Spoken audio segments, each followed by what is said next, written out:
Muy buenas noches, amigos. Bienvenidos a la emisión estelar de TVC Noticias, iniciando una nueva semana laboral. Aquí, lo más destacado del día.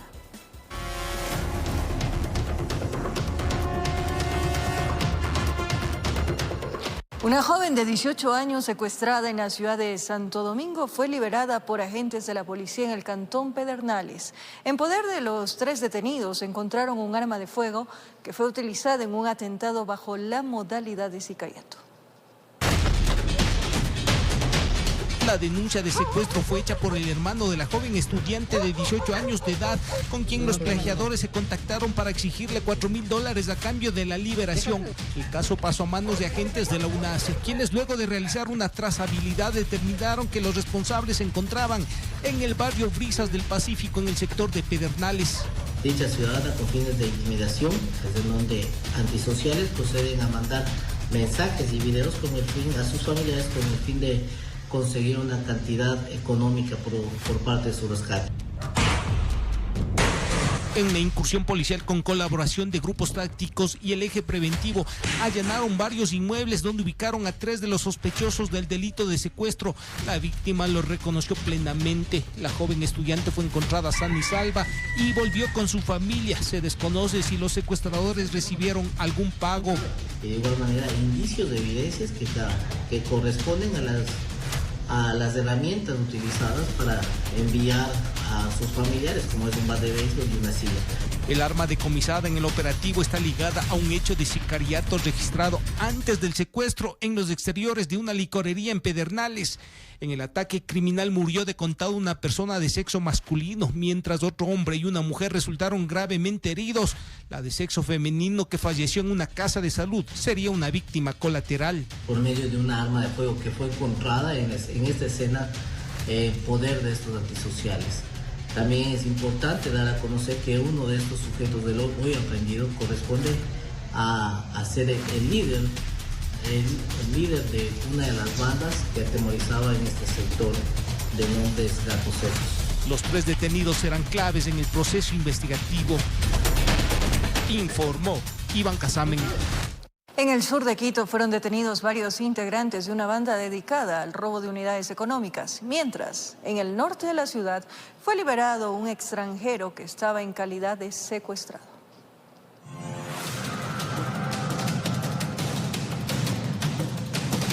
La policía fue alertada del aparente maltrato a una persona. Vecinos del sector de Cochapamba vieron que era ingresada a una casa amarrada a las manos. Unidades policiales que patrullaban por la zona llegaron en cuestión de minutos. Con autorización de la dueña del inmueble, allanaron el departamento y confirmaron que había un hombre que permanecía amordazado. Se trataba de un ciudadano que se le encontró amaniatado, ¿no es cierto? Y que posiblemente estaba en calidad de secuestrado. En el departamento fueron detenidos 3 extranjeros. El secuestrado también era venezolano. Aparentemente no iban a pedir rescate. Tenían otros planes. Según el liberado, le iban a matar. Intentaban victimizar, contra la vida de este ciudadano, ¿no? Y obviamente a él, según versiones del mismo ciudadano, le vienen trayendo desde el sur. Mientras en el sur de Quito fueron detenidos 6 integrantes de una banda dedicada al robo de unidades económicas. La captura de los sospechosos fue en flagrancia. Los uniformados se percataron que 3 carros salían de una estación de combustible a velocidad y procedieron a regresar a la capital haciendo caso omiso a la orden de alto policía. Los sujetos robaron a los despachadores de la gasolinera. Logran sustraerle una cantidad que ahora está por determinar. Tratamos de hacerlos parar, ellos hacen caso omiso y se realiza la persecución ininterrumpida. La persecución terminó en el sector del Troje, donde le cerraron el paso. 5 ecuatorianos y un venezolano fueron detenidos. En poder de uno de los capturados encontraron un arma de fuego.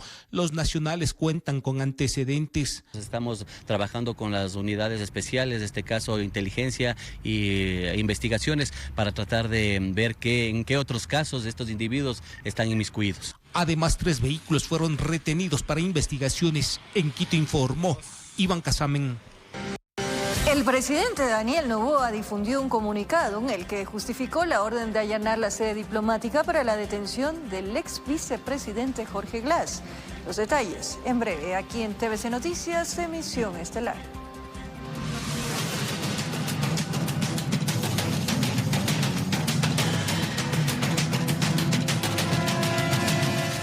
Asaltos frecuentes viven los vecinos del sector Puertas del Sol en el norte de Quito. Expresan que en horas pico, sobre todo por las mañanas, los delincuentes los esperan para robarles. El video que llegó hasta nuestras manos muestra el diario vivir de los moradores de Puertas del Sol, sector del Comité del Pueblo. En teoría, en esta calle llamada de las Almendras, todo se presenta tranquilo, hasta que este individuo, que observa bajar con 2 perros como acompañantes, decide regresarse y en un acto de intimidación pedir las pertenencias a la vecina. Paso seguido, no le quedaba más a nuestra amiga, le entregó su celular. Yo lo escucho desde el 3er piso que vivo.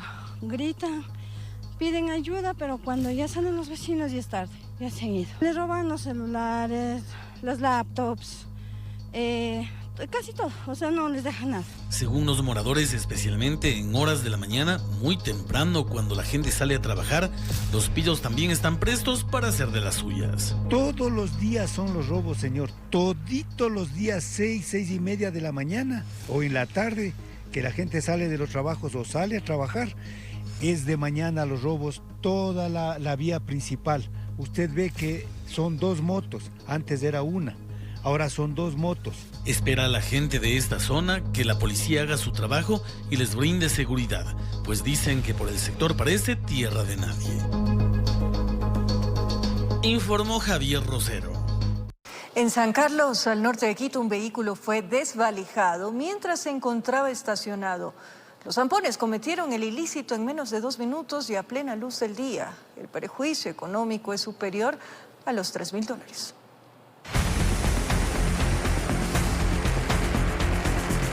San Carlos, calle Luis Robalino. La docente dejó el vehículo estacionado afuera de su trabajo. 2 delincuentes con mascarillas se acercaron a él. Levantan el capó y le sacan primero la batería. Cierran como si nada. Se hacen los distraídos. Nadie los observa. Aún no terminan sus fechorías. Se acercan a la puerta y forcejean. Meten las manos. Presionan tantas veces hasta que abren. Uno de ellos va primero al tablero. Arranca las autopartes. Viaje tras viaje. Al final se sustraen la computadora. Aún falta, se dicen. Va el otro delincuente a culminar el trabajo sucio. Iban a bordo de un carro blanco. Todo duró menos de 2 minutos. La afectada explica que el perjuicio económico es superior a los $3.000. Era su primer carro, herramienta de trabajo, y se lo destrozaron. ¿Qué nomás se llevan? Se llevaron el cerebro del auto, se llevaron el sistema de aceleración, bobina, tablero, se llevaron la guantera. Los zampones estaban cubiertos la cara, ni cómo reconocerlos. Ha empezado a comprar las piezas, pero ni en la casa comercial las encuentra. Escuche muy bien lo que le dijeron. Se refieren es que compre a los mismos que robaron y que busque la manera de quienes tienen esas cosas y todo esto. Llamó a la policía, pero nadie le supo ayudar, explica. Se siente indignada, pues todo ocurrió a plena luz del día, más o menos a las 10 de la mañana. No ha presentado la denuncia. Es una pérdida de tiempo, añade. Si hay rondas policiales, dicen los moradores. El problema es que los delincuentes aprovechan cualquier descuido. Y salen rato menos pensado y quieren arranchar la mochila, sí. Se pide a los ciudadanos tener mucho cuidado, guardar los vehículos, porque los pillos hacen de las suyas a cualquier hora del día. Informó Marilyn Jaramillo. En la provincia, Francisco de Orellana, operativos en contra de la minería ilegal dejaron 10 detenidos y un presunto miembro de un grupo ilegal armado abatido. Además, localizaron un campamento clandestino de almacenamiento de combustible.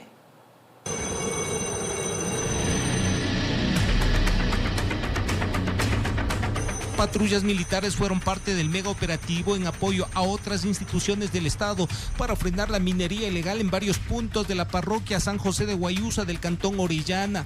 La incursión se realizó en los sectores de Biguno, Juan Pablo II y Marumesa. En días pasados, en el primer punto se dio un enfrentamiento armado donde fueron detenidos 7 miembros de un grupo ilegal y un sujeto cayó abatido. Las operaciones que hemos venido ejecutando obedecen a información militar. Fruto de esto, tuvimos la información, la ubicación y las actividades que posiblemente grupos irregulares estarían actuando en este sector. El operativo dejó en total 10 detenidos, 6 de nacionalidad colombiana y 4 ecuatorianos. El decomiso de un fusil, pistolas, carabinas y munición de diferente calibre. En los campamentos improvisados de minería ilegal encontraron generadores de luz, 9 retroexcavadoras, 4 clasificadoras, una draga y un sistema satelital de internet, lo que permitía ser alertados de la presencia de las fuerzas del orden. Es una operación que estuvieron muy bien planificada. Desde el día lunes 1 de abril empezamos a infiltrar tanto por vía aérea y vía terrestre a nuestro personal militar, hasta poder verificar que no existan grupos irregulares u otro tipo de grupos delincuenciales en este sector. Simultáneamente realizaron operaciones fluviales que permitieron localizar un campamento clandestino con aproximadamente 3.500 galones de diésel en las riberas del río Payamino. Presumen que desde ese punto abastecían a la maquinaria que trabajaba en las minas de forma ilegal. El fallecido, los aprendidos y las evidencias fueron puestas a órdenes de las autoridades para que tomen los procedimientos legales respectivos. La maquinaria y materiales encontrados en la minería ilegal fueron inutilizados, informó Iván Casamen. Una vez terminado el estado de excepción, el alcalde Pavel Muñoz aspira a retomar los acuerdos con la Policía Nacional en torno a la seguridad ciudadana desde los barrios. En breve les contamos más.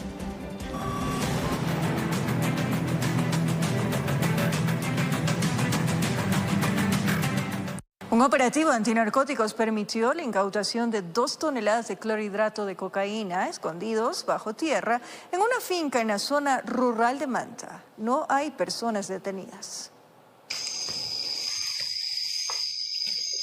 Encaletada bajo tierra hacia una organización narcodelictiva escondía 2 toneladas de clorhidrato de cocaína en la zona rural de Manta, en la provincia de Manabí. Que los comandos realizan una inspección dentro de este predio y logran obtener y localizar 4 caletas subterráneas en el piso, obteniendo la cantidad aproximadamente de 2 toneladas de clorhidrato de cocaína. El operativo fue realizado en el sector de Las Piñas por el Grupo Especial Móvil Antinarcóticos GEMA, tras detectar a un carro sospechoso que huyó por la finca que era usada como centro de acopio. 4 logos parece que tienen. Así es, 4 logos, es decir, posiblemente sean de 4 organizaciones distintas. El predio estaba cerca del mar, por lo que presumen que había 2 formas de sacar el cargamento, vía marítima o aérea. Así es, sí ha habido incautaciones en ese sector, pero nosotros cumplimos con las interdicciones móviles y fijas. La Policía Nacional está combatiendo constantemente 24/7 contra el crimen organizado. Con este operativo serían 10 las toneladas de droga incautadas en la provincia de Manabí en lo que va del 2024. Todavía seguimos en la finca, estamos igual verificando en todo el sector. Tenemos 3 equipos más realizando la verificación. Con cámaras de Eduardo García desde la provincia de Manabí, informó Wendy Delgado. 4 muertes violentas en 2 hechos registrados en Vinces y Quevedo elevan las cifras de criminalidad en la provincia de Los Ríos. Una ráfaga de disparos contra un grupo de jóvenes que se encontraban disfrutando en el malecón de la parroquia Balsar en Vinces, provincia de Los Ríos, terminó con la vida de 2 personas. Una de ellas de forma inmediata tras recibir impactos a la altura de la cabeza. Minutos más tarde, en un hospital de esa localidad, se confirmó la muerte colateral del joven identificado como Dayan Álava, que fue trasladado aparentemente con signos vitales luego de este ataque perpetrado durante la tarde del domingo, posterior a un evento náutico. Nosotros presumimos de que este hecho delictivo estaba dirigido a una persona, la misma que tiene antecedentes por tenencia de arma en el 2022. Como policía estamos investigando, hay varios testigos, hay cierto tipo de evidencias, esperemos dar con la captura de los que ocasionaron este hecho delictivo. Mientras tanto, en Quevedo, al norte de la provincia fluminense, en el sector El Pantano, las calles se volvieron a teñir de sangre. Al mediodía de este lunes, luego que sicarios lleguen a bordo de un vehículo y abran fuego contra varias personas afuera de una vivienda. Uno falleció en el lugar de los hechos y 2 heridos fueron llevados a una casa de salud. Total son 2 personas fallecidas y 1 persona herida. Las 2 personas fallecidas tienen antecedentes por asociación ilícita, por tenencia de armas. Nosotros presumimos de que esto es un enfrentamiento entre bandas. Que tienen sometida a esta jurisdicción, elevando a 231 la cifra de muertes violentas durante el presente año, con un incremento del 24% con respecto al 2023. Esto da cuenta que la criminalidad no se detiene en la peligrosa provincia de Los Ríos, informó Martín Soto. 2 personas fueron asesinadas bajo el estilo sicariato en Durán, provincia del Guayas. Según información de la policía, uno de los fallecidos contaba con antecedentes penales. El primer caso se produjo a la medianoche del domingo, en la ciudad de Lam, Abel Gilbert 3. Un hombre de aproximadamente 20 años fue acribillado por delincuentes en moto, mientras caminaban de su casa a un local de comidas rápidas. El cadáver fue levantado por la Policía Nacional en presencia de sus seres queridos. Ya se iniciaron las investigaciones para determinar las causas del ataque y dar con los responsables. Pasadas las 7 de la mañana de este lunes, en Durán ocurrió otro asesinato. El conductor de este auto fue abatido mientras intentaba escapar de sicarios a bordo de motocicletas. La víctima fue identificada como Jaime López Mosquera, de 45 años. Trabajaba como taxista informal y deja 8 hijos en la orfandad. Informó Jorge Salazar. Al volver, el presidente Daniel Noboa difundió un comunicado. Gracias por seguir en sintonía de la emisión estelar de TVC Noticias. Como lo anunciamos, en Guayaquil, la defensa del ex vicepresidente Jorge Glass anunció demandas internacionales ante la ONU y la OEA. Según los abogados, no tuvieron acceso a su cliente por más de 56 horas y negaron que haya pretendido fugarse. A Glass se lo llevó el bloque de búsqueda de la Embajada Mexicana, pero este lunes ya tuvo un bloque de defensa nacional e internacional. Que hayan atentado contra la soberanía de un país amigo y hayan secuestrado a Jorge Glass Espinel. Y ello faculta la posibilidad de abrir caminos ante la Comisión Interamericana de Derechos Humanos, ante el Grupo de Trabajo de Detenciones Arbitrarias, relatores de Naciones Unidas. Por más de 56 horas no supieron nada de él y criticaron la viralización de fotos en el patrullero y las que le tomaron al llegar a la cárcel en vía Daule sobre los 2 habeas corpus interpuestos en Quito y Guayaquil. Ellos abrigan todas las esperanzas. Cuando se le ordena la detención a alguien por causas que no están previstas en la ley, no están tipificadas en la ley. Y la ilegalidad de la detención es formal cuando se ha realizado violando el procedimiento previsto en la ley. El argumento del gobierno a través de su canciller Gabriela Sommerfeld ayer en conferencia de prensa es que hubo un intento de fuga flagrante e inminente. ¿Qué posibilidad de fuga?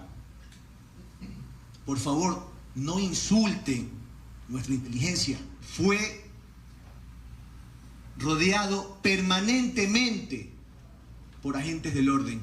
En lo político, a más de las convocatorias a los ministros Palencia, Sommerfeld y Lofredo, este miércoles en la Comisión de Fiscalización, al margen de la vacancia, ellos amanecieron con un pedido impostergable. Un proceso de juicio político en contra de la señora Palencia y la canciller Sommerfeld. ¿Qué le van a pedir al presidente Kronfle que atienda eso de inmediato en el cargo? Pero yo creo que la ruptura de las leyes ecuatorianas y de derecho internacional son absolutamente evidentes. Si el CAL no diera paso a este proceso de juicio político, queda claro que aquí hay otro acuerdo político bajo la mesa. No se ha anunciado cadena ni entrevistas especiales sobre la crisis diplomática, informó Jorge Escobar.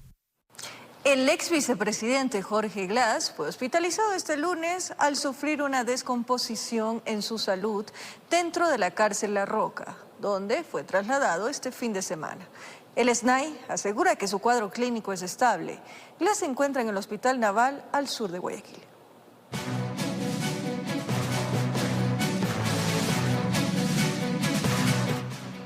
Algo inusual sucedió este lunes en la mañana en la cárcel La Roca, cuando una persona privada de su libertad no despertaba ante el conteo diario, lo que encendió las alertas.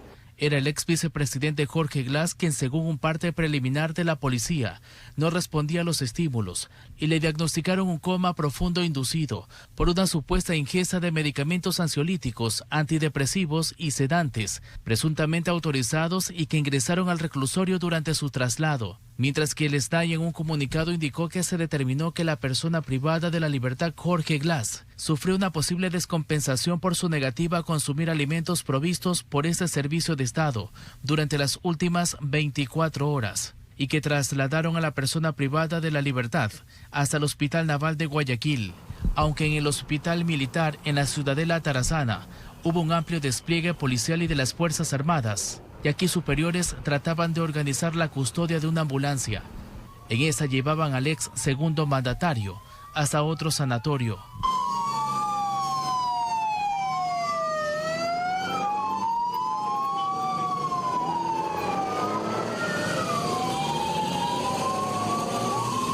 Y en el Hospital Naval fue ingresado en horas de la tarde. Al exterior llegaron amigos, coidearios de la Revolución Ciudadana, asambleístas y sus abogados. Lo que nos supieron decir simplemente es que ingresó y que no podemos ingresar, que las cadenas de custodia, por motivos de seguridad, no impiden que nosotros, sus abogados, y peor aún sus familiares, puedan ingresar y conocer el estado real de salud del ex vicepresidente Jorge Glass Espinel. Otro defensor en un documento afirmó que le habían indicado que en la cárcel presumían que él tomó una sobredosis de medicina para dormir. Hasta horas de la noche, el despliegue de la fuerza pública continuaba en el exterior del Hospital de la Armada. El Estado informó que se encuentra estable y que permanecerá en observación durante las próximas horas, informó Charlie Pisa.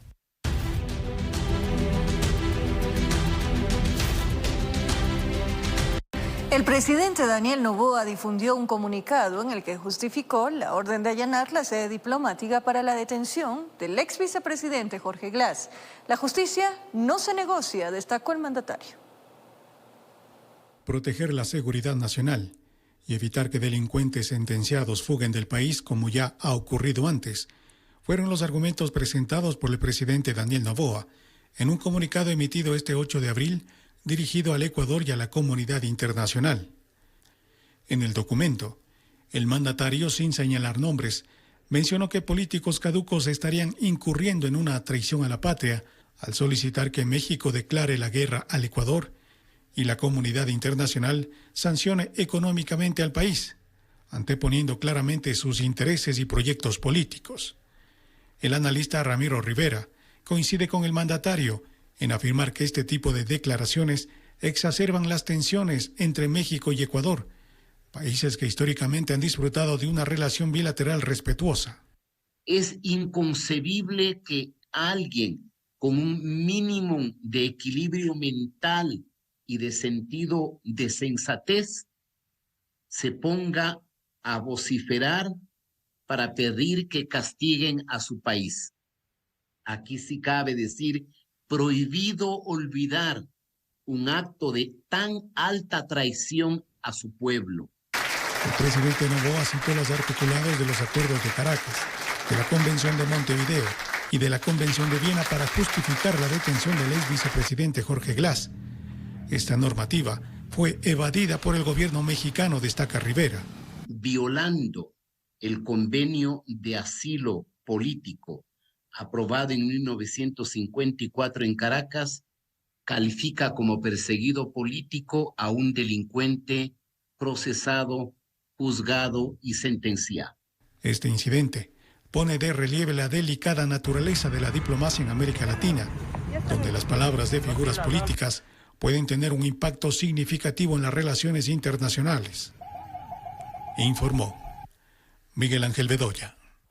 La ruptura de la alianza entre el correísmo y el movimiento oficialista redibuja el mapa político en la Asamblea Nacional. La cooperación legislativa, que funcionó para la aprobación de las iniciativas promovidas desde el Ejecutivo, será reconfigurada con la aparición de posibles nuevas mayorías. Este próximo 10 de abril, la Asamblea Nacional retornará de su vacancia legislativa y el escenario político tomó un giro inesperado tras el anuncio de la ruptura del acuerdo que mantuvo el bloque de la Revolución Ciudadana con el movimiento oficialista ADN. La ruptura de esta alianza plantea interrogantes sobre el futuro de las mayorías parlamentarias y genera la especulación sobre posibles alianzas futuras y movimientos estratégicos por parte de las demás fuerzas políticas. Santiago Begdach, dirigente del movimiento Construye, considera que el resquebrajamiento de esta alianza era evidente, algo que ellos lo advirtieron desde un principio. Creo que el tiempo nos ha dado la razón y hemos visto que el presidente de la República con el correísmo encontró unos aliados muy incómodos. En este criterio coincide el asambleísta del Partido Social Cristiano, Otto Vera. Ya se había sentido algún resquebrajamiento de las fuerzas políticas dentro de la Asamblea y yo creo que eso se pudo medir en las últimas votaciones, principalmente en los temas del presupuesto y un poco más en la ley de eficiencia para el turismo. Sin embargo, los representantes de ambas bancadas consideran que la gobernabilidad desde el Ejecutivo y su relación con el Legislativo no cambiaría, pues los intereses nacionales deben estar por encima de posiciones políticas particulares. El presidente bien hace en alejarse de sus aliados y lo que tiene es que replantearse otra manera de llegar no a otros aliados, sino de llegar a quienes le puedan dar los votos en beneficio del país. Si el gobierno, digamos, lo hace de manera o presenta proyectos que están relacionados a mejorar las condiciones de vida de las ciudades, el pueblo ecuatoriano no va a tener ningún inconveniente. De hecho, va a seguir contando con el respaldo nuestro. La ruptura de los acuerdos entre los dos bloques marca el inicio de una nueva etapa con cambios significativos en el panorama parlamentario y una reconfiguración de las fuerzas políticas. Informó Miguel Ángel Bedoya. La delegación ecuatoriana, que este martes tiene previsto explicar en la Organización de Estados Americanos, OEA, el impasse diplomático con México tras la detención de Jorge Glass, no contará con la canciller Gabriela Sommerfield. Entre tanto, el presidente Noboa ratificó que enfrentará la corrupción a pesar de las consecuencias.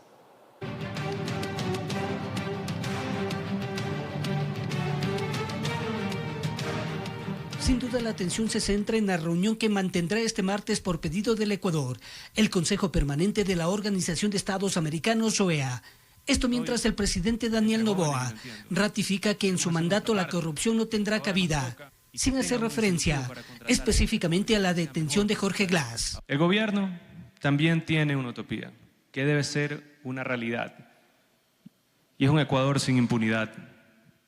Que todo delincuente sentenciado cumpla su pena en la cárcel, cueste lo que cueste. Francisco Rocha, de la Asociación Ecuatoriana de Editores de Periódicos, cree que nuestro país tiene una amplia carpeta que deberá exponer en la OEA, desvirtuando que Glass es perseguido político. Prófugo que incumplía una sentencia y prófugo porque había sido llamado por otro del tercer caso para ser juzgado. Toda esa historia que hay que irla a decir al mundo, que hay que decirla en la OEA, hay que decir, mire, no es un perseguido político, aquí están las sentencias, no porque hoy se nos ocurrió sentenciarle, no, aquí ha habido un proceso con 2 sentencias ejecutoriadas y con 2 o 3 casos adicionales que está siendo investigado. La delegación ecuatoriana está en camino a la OEA, no la encabeza la canciller Gabriela Sommerfield. Capaz que la reunión pedida por Colombia puede perder sentido si es que el día de mañana los argumentos del Ecuador son lo suficientemente fuertes o yo diría sostenibles, porque el Ecuador tiene un caso ahí con un respaldo de la institucionalidad ecuatoriana. El internacionalista Esteban Santos no descarta que el tema podría llegar a otras instancias internacionales. México anunció además que va a demandar al Ecuador ante la Corte Internacional de Justicia. Esto tiene asiento en La Haya, en los Países Bajos. Y aquí lo que se va a pedir es una reparación por todos los daños y perjuicios. Vamos a ver, en México hay elecciones presidenciales en este junio. Si es que hay un cambio de mando, probablemente exista la posibilidad mucho más rápida de restaurar relaciones. Pero si no lo hay, si gana la candidata Sheinbaum, que es básicamente el continuismo del señor AMLO, pues este será un problema todavía muy latente y a largo data. Se cae. Impasse diplomático que surgió por el otorgamiento de un asilo político desde México, que nació cuestionado, informó Héctor Romero.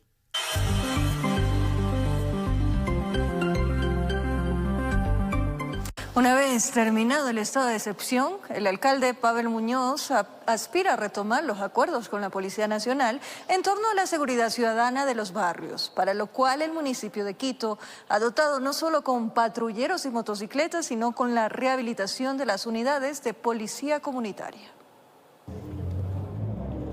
El compromiso fue claro. El municipio de Quito entregaba patrulleros, motocicletas y hasta rehabilitación de UPCs, y la policía reforzaba su trabajo de seguridad desde los barrios con el personal necesario.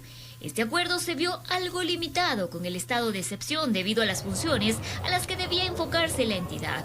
Ahora que el mismo feneció, el alcalde Pavel Muñoz espera retomar el trabajo, para lo cual dice se debería hacer una evaluación inicial. Apoyo del municipio que tenemos que verificar que es continuado en su funcionamiento por la Policía Nacional. La pregunta es, ¿están yendo los policías a las UPC rehabilitadas? ¿Están poniendo los recursos para que esas UPC se mantengan plenamente en funcionamiento? Y es que resalta que la inseguridad es una de las principales preocupaciones ciudadanas, y si bien es competencia del Ejecutivo, el municipio se ha comprometido en apoyar esta urgencia. Entonces yo creo que superada la época del decreto de estado de excepción, nos corresponde. A ver, respecto al tema de seguridad, ¿cómo? Al menos hablo solamente de Quito. El apoyo que les hemos dado, van ellos a mantenerlo en el tiempo. Ahora hemos conversado con la Policía Nacional para en el 2024, más que invertir en equipamiento, invertamos en tecnología. Pero es indispensable conectar las cámaras que están conectadas, las cámaras que están instaladas, conectarlas con un software que permita hacer analítica de datos. Esto hemos conversado con la policía que lo podamos hacer. Recordó que existe una cláusula en el convenio de cooperación interinstitucional que establece que de no hacer uso de las unidades de policía comunitaria rehabilitadas, el costo de la inversión deberá ser devuelto por la policía al municipio. Pero si después de este entendimiento detectamos que efectivamente las UPCs no están siendo utilizadas, puede ser que la propia policía dice, ya no me interesa tanto este barrio, sino el próximo, pero nosotros tenemos un convenio que deberemos aplicar. En Quito informó Adriana Rojas. Con la finalización del estado de excepción, el Ejecutivo emitió un nuevo decreto donde dispone a las Fuerzas Armadas y a la Policía Nacional seguir velando por la seguridad interna. Sin embargo, analistas señalan que sus acciones se verán limitadas, ya que no contarán con la suspensión de ciertos derechos. Con la emisión del Decreto Ejecutivo 218, el Gobierno Nacional señala que persisten en el país las condiciones que originaron el conflicto armado interno en el mes de enero pasado. Por esta razón se dan disposiciones claras tanto a la policía como a las Fuerzas Armadas que ayuden a prevenir y erradicar las acciones por parte de grupos criminales.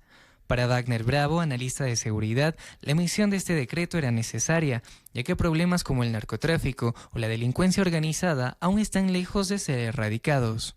Es muy difícil que en muy poco tiempo se pueda llegar a determinar que se ha solucionado el problema de la seguridad del país. Porque el problema de seguridad del país tiene aproximadamente el no haber hecho las cosas correctamente durante los últimos 20 años.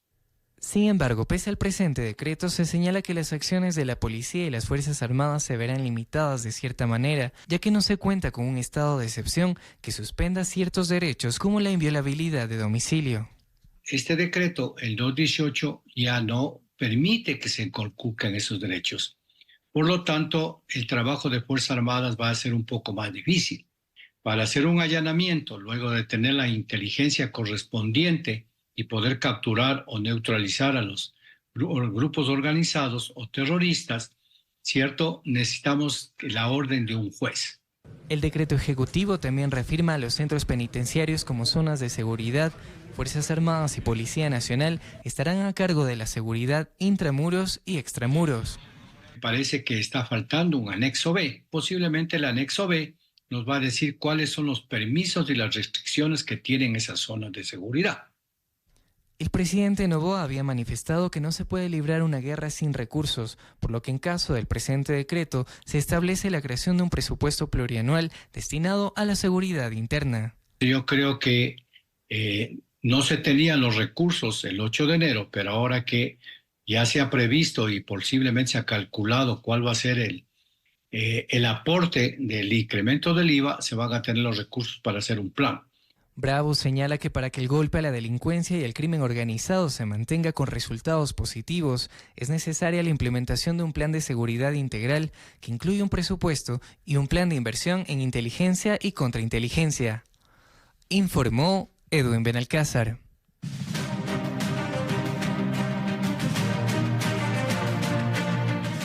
La consulta popular también propone cambios en la competencia judicial para conocer las solicitudes de medidas cautelares, a fin de evitar que se concedan habeas corpus a ciudadanos con sentencias condenatorias ejecutoriadas en delitos contra la vida o por corrupción. Las acciones de protección o habeas corpus tienen la facultad de prevenir un daño o perjuicio en el primer caso. En el segundo, liberar a una persona detenida de manera ilegal o sin las garantías del debido proceso.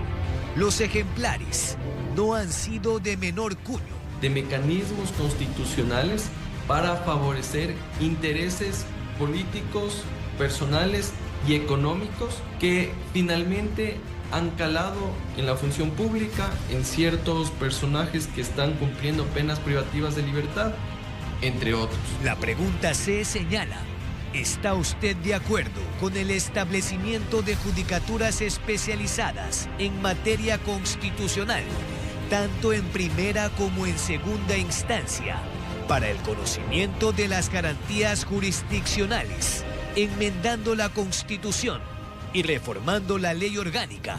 La idea es parar una feria de medidas cautelares que salieron de la playa de Manglar Alto, en Santa Elena, el cantón Yaguachi, en Guayas, y un juez temporal de garantías penitenciarias, destituido tras conceder un habeas corpus parcial por motivos de salud al extinto alias Junior. Para que ningún juez de ninguna parte de la República, de tránsito por ejemplo, haya desnaturalizado justamente estas garantías que son para proteger al ciudadano del abuso del Estado, no para meterle la mano a la justicia ni para darle habeas corpus a personas sentenciadas por asesinato y corrupción. Concursos de méritos y oposición para que los mejores profesionales ocupen estos espacios. Pero si ya especializamos en materia constitucional, ya no serán 200 jueces, en el mejor de los casos serán 20.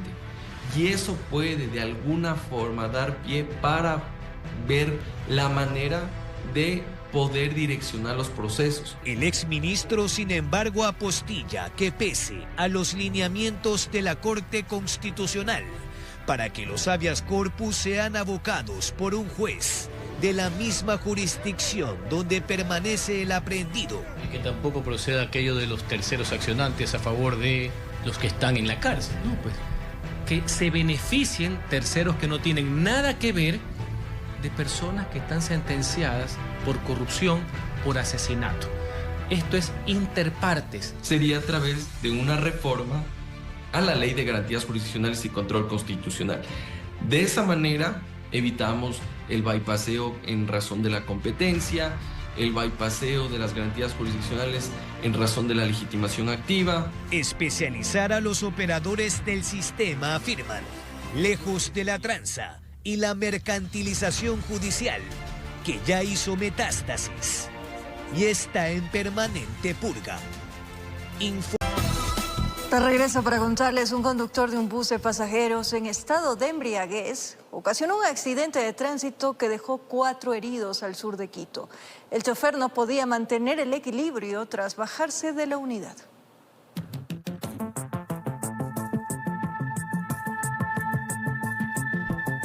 Según la Agencia Metropolitana de Tránsito, el conductor de un bus en estado de embriaguez provocó un accidente de tránsito múltiple al sur de Quito, entre la avenida Mariscal Sucre y Ecuatoriana, que dejó como resultado 4 ciudadanos heridos, entre conductores y acompañantes. La AMT informó que tras un pedido del ECU 911 se atendió la emergencia, realizando un examen de alcochec a todos los conductores involucrados. Se realizó las pruebas de alcotest correspondientes. Tenemos 4 pruebas negativas de los vehículos livianos y una prueba positiva del bus de transporte público que marcó un 2.05 gramos por litro de alcohol en la sangre. Alguien que me esté grabando, por favor. El conductor del autobús no pudo bajar de la unidad, de hecho necesitó la asistencia de 2 agentes para poder trasladarse hasta el patrullero. La persona en estado de embriaguez fue trasladada a una casa de salud para realizarle una valoración médica y posterior a la unidad judicial sur, a la zona de aseguramiento transitorio para ponerle a órdenes de la autoridad competente.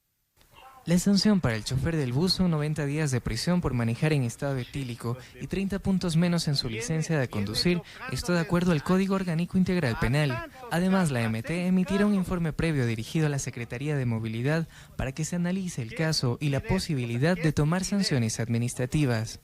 Se ha hecho un informe previo para remitir a Secretaría de Movilidad que se atienda alguna sanción o administrativa o se verifique el desarrollo de el bus se encontraba en ruta o se encontraba fuera de brindando un servicio.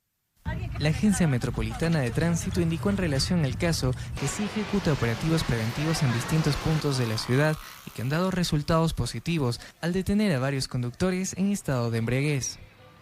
Informó Edwin Benalcázar. Este lunes pudo ser visto el eclipse solar total, el fenómeno astronómico que ocurre cuando la luna pasa entre la Tierra y el Sol y oscurece por completo la luz solar. Fue observado en diferentes partes del mundo, principalmente en Canadá, Estados Unidos y México. Un eclipse solar ocurrió este lunes 8 de abril, lo que significa que la luna pasó entre la Tierra y el Sol, bloqueando por completo su luz. Oscureció rápidamente el cielo ante la admiración de millones de personas que tuvieron el privilegio de observar el espectáculo natural. Los residentes de Norteamérica y Centroamérica paralizaron sus actividades normales para mirar al cielo, utilizando gafas especiales debido a que observar al sol directamente en estas circunstancias podrían causar daños a los ojos. Otras alternativas utilizadas para ver el eclipse fueron a través de cámaras fotográficas y de video. También utilizaron instrumentos como telescopios y prismáticos, es decir, ver la imagen proyectada sobre algún tipo de pantalla. La NASA transmitió en vivo el desarrollo del eclipse solar y lanzó 3 cohetes sonda para estudiar cómo el fenómeno afectó a la atmósfera superior de la Tierra. El eclipse solar duró cerca de 5 horas, aunque el bloqueo de la luz fue de aproximadamente 4 minutos y medio. El fenómeno tardará alrededor de 400 años en volver a ser visto en esta parte del mundo, informó Maite Morán. Gracias por su compañía, cariño, pero sobre todo esa fiel sintonía, amigos. Que tengan un buen inicio de semana, que sea muy productiva. Mis mejores deseos. Un abrazo grande.